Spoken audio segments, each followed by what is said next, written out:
Good afternoon, guys. This is Christine, and this is our family budget. So, pasensya na kayo sa buko dahil kakarating ko lang galing grocery at tingnan. So, kagagaling ko lang sa grocery and hindi naman ako namili ng pagkain. Bumili lang ako ng um, yung aming mga non-food na kailangan na namin kasi wala na talaga. So, inuna ko siya.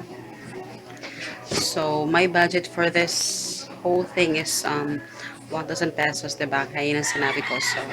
So next na, sa 10 or maybe 9, mag-grocery ako ng, para sa, namin, pagkain. But now, marami pa kaming, medyo kompleto pa kami. So, papakita ko sa inyo muna yung aming, sobra dito sa bahay. So, ayun.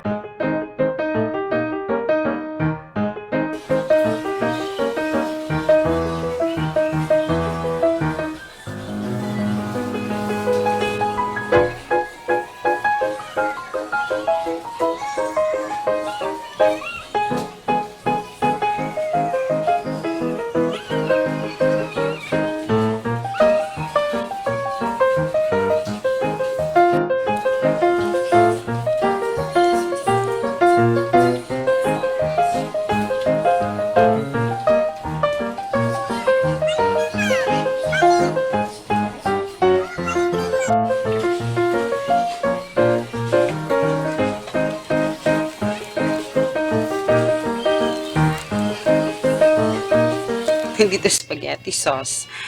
Actually, powder to. Ayan siya. So, marami pa siya. Sobrang dami pa niya. Ayan. So, dito ko siya inilalagay lahat. Kasi nga, 'di ba, bumibili ako ng sabon na powder. Yung maramihan talaga yung binibili ko. So, ayan siya. So, dito naman, meron pa akong hot sauce, yung aking oyster sauce, yung asin, soy sauce, tapos meron pa akong konting patis, so garlic, ground pepper, tapos ito yung aking mga supplies para sa cling wrap. Tapos I have baking powder here, garlic powder, tapos ito para sa kung magpeprito ka ng chicken or pork, meron din ako. Tapos yun, tapos may natira pa akong yeast, um, active yeast. So ayan, so meron din ako ditong cinnamon. So ayan siya. Tapos ito ewan ko kung ano to, nakalimutan ko kung ano. Tawas pala to, kasi tinransfer pala nila yung tawas. Tapos guys, dito naman, eto yung sugar, yung white sugar, tapos yung brown sugar, yung oats, inilagay ko siya dito sa, ano to guys, sa super sticks na, ano tawag dito, plastic, tapos yan, ayan siya. Tapos, yan, wala yan. So, meron ba akong natira na Argentina beef loaf. Tapos, may Hans pork and beans. Tapos, yan. Tapos, dito sa kabila, eto naman yung ating noodles, tsaka coffee. So, yung mga laman nito is, papakita ko siya sa inyo. So, eto yung laman niya, guys. So, medyo madami pa siya. So, hindi ako bumili ng coffee for this month kasi marami pa siyang coffee. So, inilagay ko siya dito, guys, kasi marami na naman akong friends na mga bugwit. Kailangan ko na siyang ipasok dito sa kasi later papakita ko sa inyo yung bumili ako ng para sa tapos eto naman yung noodles, yung sotanghon, tapos yan. So, marami pa kaming noodles na natira. So, ayan siya. So, ipapatong ko lang siya dito guys kasi para lang hindi siya maano ng mga daga. So, ayan. So, dito naman guys, papakita ko din sa inyo yung ano namin. So, gusto ko makikita ko sa inyo yung mga binili ko ngayon. So, magsimula tayo dito. Eto, all-purpose flour na 1 kilo. So, kasi gumagawa ako ng breads. This is 13 pesos. Actually, hindi ko siya masyadong gusto yung iodized, yung gusto ko yung medyo malaki pa siya yung hindi pa talaga siya fine. So, pero walang iba. Yan lang. So, yun.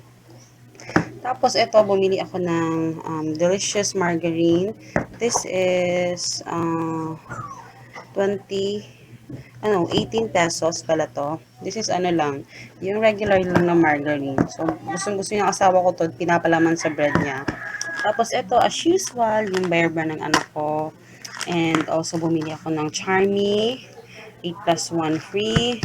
Yan. Ito pala guys, this is 109 pesos ata to. Yeah. This is 320 grams. And also, ito yung Charmy. Yan. Tapos, ito, bumili din ako ng Colgate ng anak ko. Ito yung ginagamit yung Colgate. Yan. Strawberry flavor. This is 35 pesos ata to. Parang 35 pesos. Hindi ko alam kung magkano yung exact price. Parang 35. So, ayan. Bumili din ako ng Skin White Power Whitening. This is 75 and 50 cents yan, guys.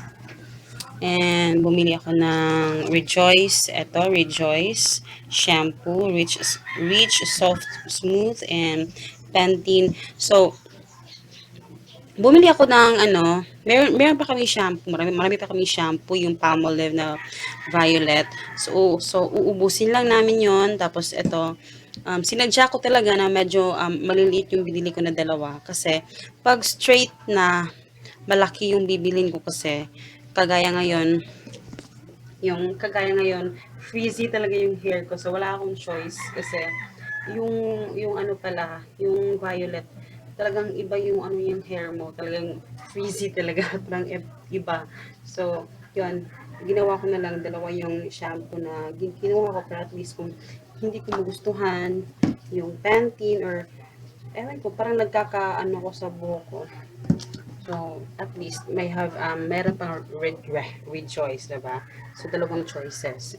So, eto mabilis lang maubos kasi maliit lang naman siya. So, ayun. And also, bumili ako ng ito, sulit na bar. Ayan siya. This is 15 pesos.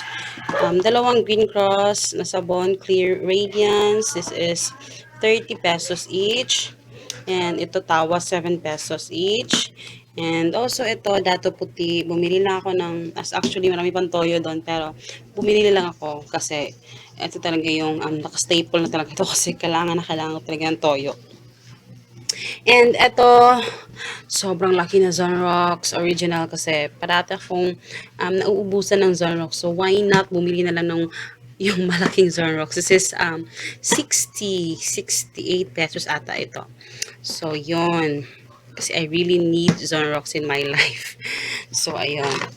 And also, ito, Champion. Sobrang bango nito, guys. Promise. Nagustuhan ko siya. So, yan. With fabric conditioner, detergent powder. This is, hinahanap ko yung 1 kilo, pero naubusan sila. So, eto lang 800 grams. This is 94 pesos ata ito. So, ayan. And eto, bumili ako ng actually sa to, para sa mga langaw or lamok. Eto yung ginagamit. But, since maliliit lang naman, mga bubuit lang naman dito sa bahay namin yung mga daga. So, eto yung ginagamit ko. So, talagang nahuhuli ko talaga sila dito. So, ang ginagawa ko guys is kinakat ko to. Kinakat ko siya. Tapos, syempre, pag pinili mo na siya, so ang is apat na yung magagamit mo na na pandikit. So, save. So, 'di ba? So, hindi yung isa-isa talaga yung inilalagay mo dun sa Kasi Kasi pag ano kasi guys, pag isa lang yung ginamit mo doon, tapos may nadikit na isa, malabo nang mangyari na may makukuha ka pang isang daga. Kasi parang iba na yung mga daga ngayon, eh, parang wise na. So, yun yung ginagawa ko, kinakat ko siya. So, nakakasave ako. Before talaga yung paisa-isa talaga yung inilalatag ko doon sa sahig. But now yun, nakakasave ako doon. And lastly guys, hindi pala lastly. Eto, bumili ako ng toys kasi kanina, nag-ano yung anak ko eh. So, eto, 59 pesos. Ano to? Parang mga backhoe yata yon. Yan. So, dalawang pinaglaruan na kasi niya. Tapos, ito, bumili ako ng lipstick. 75 pesos lang siya. Ano to? Ewan ko kung anong kulay to. Plus, ano to? Everbelena na brand. And also, bumili ako ng wood lip liner pencil. This is 12 pesos to. Pero actually, gagawin ko tong eyebrow. So, eto din, eyeliner. This is 5 and 50 cents. So, ayan. Mura lang naman siya. Guys, siguro kung siguro i-upload ko din yung, hindi ko alam kung ma-upload ko siya, yung dun sa grocery. Yung nung grocery ko kasi parang konting clip lang yung nakuha ko doon kasi yung ano ko, nag-iinarte. So, parang hindi ako. So, yun. So, I hope you guys enjoy. Please don't forget to subscribe and see you in my next video.